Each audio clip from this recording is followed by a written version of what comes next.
They had tanks. She had a voice. They had rockets. She had a song. And when the bombs fell and the walls trembled, she didn't scream. She sang.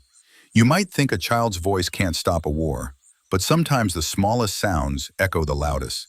This is the story of a stolen song, and the girl who stole it back. She was born in a quiet Ukrainian village, the kind where the roads are made of dust and the songs come from the wind. Her grandmother taught her to sing, not from a book, but from memory, from pain, from love. Every night they sang.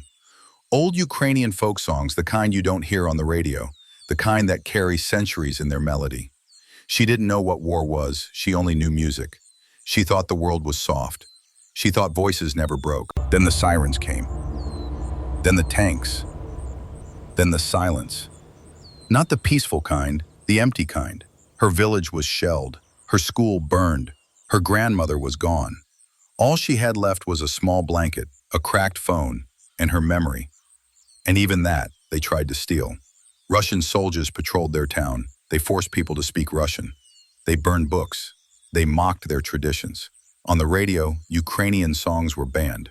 And she stopped singing for a while. The voice that once filled fields with joy was buried under rubble in fear. But it was still there, waiting. Watched there. One night, deep in the basement of an old church where families hid from bombs, she heard a whisper, not from someone, from herself. A tune, faint, familiar. She hummed it, barely audible. Someone beside her started to cry, not from sadness, from memory. That's when she realized they can ban words but not feelings. They can crush walls but not melodies. She pulled out her phone. The screen was cracked, but the microphone still worked. She hit record. In that basement, under candlelight, with dust in the air and fear in her throat, she sang. Just one song, a lullaby her grandmother taught her. Raw, fragile, true. That video found its way out. First to a journalist, then to a musician, then to millions. Her voice, untrained, trembling, recorded on a broken phone, echoed across the world. People didn't just listen. They felt, they shared, they translated. Her voice appeared on news broadcasts, in documentaries and concerts. Artists sampled her melody in protest songs. Activists played her video at rallies. And somewhere in Ukraine, a girl who once thought she lost everything found out she had started something unstoppable.